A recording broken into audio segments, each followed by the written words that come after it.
আসসালামু আলাইকুম রহমতুল্লাহি বারাকাতুহু। ভালো দেখব পক্ষ থেকে সাত বাগানের সবাইকে স্বাগতম।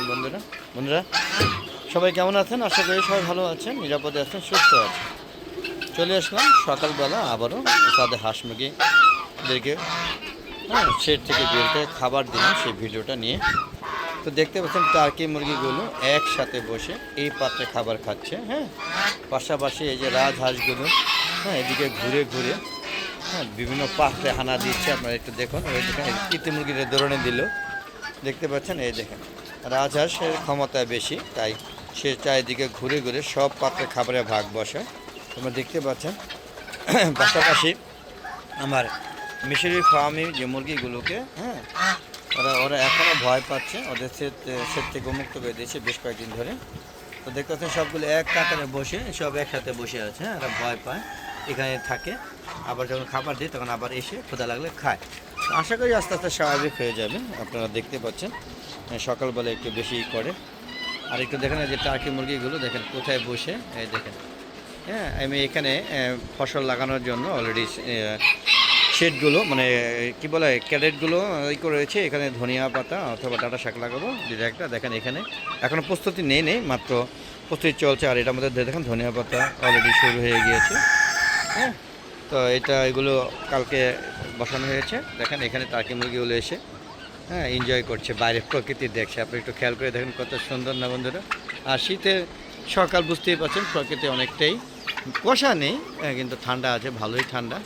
দেখতে পাচ্ছেন প্রকৃতি কত সুন্দর। আর ছাদ বাগান দেখেন, পাশে প্রতিবেশী আমার থেকে পরামর্শ নিয়ে ছাদ বাগান করছে। আপনারা প্লিজ যারা আমার নিয়মিত দর্শক বা নিয়মিত ইউটিউব বন্ধু, আমরা ইউটিউব পরিবার যারা আমার ভিডিও দেখেন তারা আমার পরিবারের সদস্য, আপনাদের বলবো প্লিজ আপনারা সবাই ছাদ বাগান করুন এবং ছাদে অনেক সুন্দর করে ছাদে একটা বাগান করুন। যদিও আমি এলোমেলো ছাদ বাগান করেছি, যা পাই যেটা পছন্দ সেটাই নিয়ে এসে বাগান করি। কাছে কাছে বড়ই ঝুলছে, এখনও আম ঝুলছে। তো আপনারাও ছাদ বাগান করুন আপনাদের পছন্দ অনুযায়ী। আর সম্ভব হলে ছাদে, সম্ভব না যতটা সম্ভব ছাদে হাঁস মুরগি লালন পালন করবেন। যদি হাঁস পালতে আসলে একটু নোংরা হয়, দেখেন আমার তৃতীয় মুরগিগুলো দেখেন আমার পিছিয়ে ঘুরছে। দেখেন এই দেখেন লাইন ধরে ধরে ঘুরছে। দেখেন বন্ধুরা, দেখেন লাইন ধরে ধরে ঘুরছে আর এদের শব্দ করছে। দেখেন এই দেখেন দেখেন কেমন শব্দ করে। আর এই যে এই টার্কি মরকটা আমার পিছিয়ে প্ল্যাটফর্ম মেলে সকালবেলা ঘুরে, দেখেন কত সুন্দর একটা লুক, তাই না বন্ধুরা? আসলে দৃশ্যগুলো ভালোই লাগে। একটু আমার মধ্যে মুরগি তো চলে যাবে। দেখেন কী অবস্থা দেখেন, দেখতে পাচ্ছেন টার্কি মুরগিগুলো। আমি তো মনে হয় হাত পাতলাম, টার্কি মুরগিগুলো উড়াল দিয়ে চলে যাবে। আর দেখেন এই যে চীনা হাঁসগুলো দেখেন সাদা আছে, বিভিন্ন বর্ণের আছে। দেখেন এরা এই চীনা হাঁসটা করে কি এই যে কবুতরের খাবারে ভাগ বসে। আপনারা দেখেন এই দেখেন কবুতরগুলো গোসল নিয়ে ব্যস্ত আছে, যদিও সকালবেলা ওরা খাবার পাত্রে গোসল নিয়ে ব্যস্ত। কারেন্টের লাইনটা অত দেওয়া হয় না, আমি এখন দিয়ে দেবো ভিডিও শেষ করে। দেখেন শীতে কুকড়ে রয়েছে। যদিও এই আমাদের ঢাকা শহরের তাপ মানে শীতের প্রকোপটা তুলনামূলকভাবে কম, চারিদিকে মেইন ইন্ডাস্ট্রি বসতবাসী থাকার কারণে তুলনামূলকভাবে কম গ্রামের থেকে। তারপরও মোটামুটি কবুতরের হাঁস মুরগির জন্য যে তাপমাত্রা প্রয়োজন মিনিমাম হলো 33 থেকে 34 ডিগ্রি সেলসিয়াস, সেই জায়গা থেকে নেমে এখন চলতেছে অলরেডি মাত্র 25 ডিগ্রি সেলসিয়াস। তো 25 ডিগ্রি সেলসিয়াসে ওরা একটু ঠান্ডা অনুভব করে, আবার কখনো বাতাস থাকার কারণে শীতের প্রকোপটা একটু বেড়ে গিয়েছে।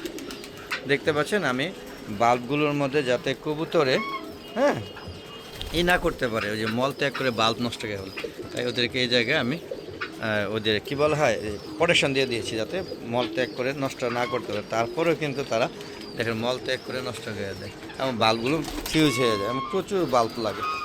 তো বন্ধুরা চান ওরা খাওয়া দাওয়া করুক, আমি এখান থেকে বেরিয়ে যাচ্ছি। আর বন্ধুরা ভিডিওটা কেমন লাগছে অবশ্যই কমেন্ট করে জানাবেন। আর যদি ভালো লাগে তাহলে চ্যানেলটাকে সাবস্ক্রাইব করবেন। আর যারা আমার নিয়মিত বন্ধু তাদেরকে বলবো যে বন্ধুরা আমার ভিডিওগুলো সম্পূর্ণ দেখে আপনারা ছাদ বাগানের প্রতি একটা উৎসাহ তৈরি করুন এবং ছাদ বাগান করুন।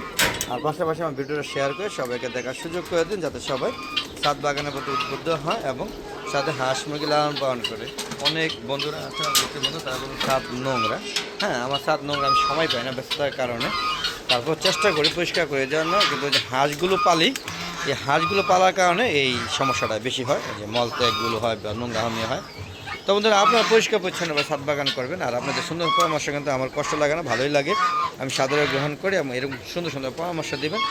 আর আমার অনেক ভাইয়েরা আমার ছাদে হাঁস মুরগির সম্বন্ধে রোগবালাই হলে তারা আমার পরামর্শ দেয়, এইভাবে চিকিৎসা করলে ভালো লাগবে, এটা খুব সুন্দর লাগে। আপনারা সুন্দর সুন্দর কমেন্ট করবেন বন্ধুরা।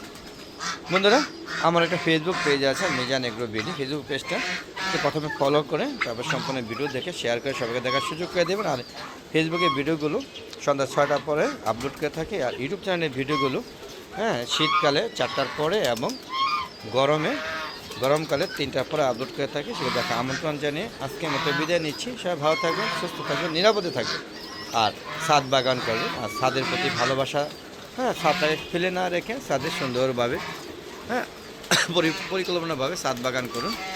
আর যে সম্ভব না হয় দিয়ে একটা গাছ লাগিয়ে রাখেন, আর দিয়ে একটা মোরগ মুরগি পালন, আশা করি ভালো লাগবে, আপনাদের প্রয়োজনীয় যে চাহিদাগুলো দরকার সেগুলো পূরণ হয়ে যাবে।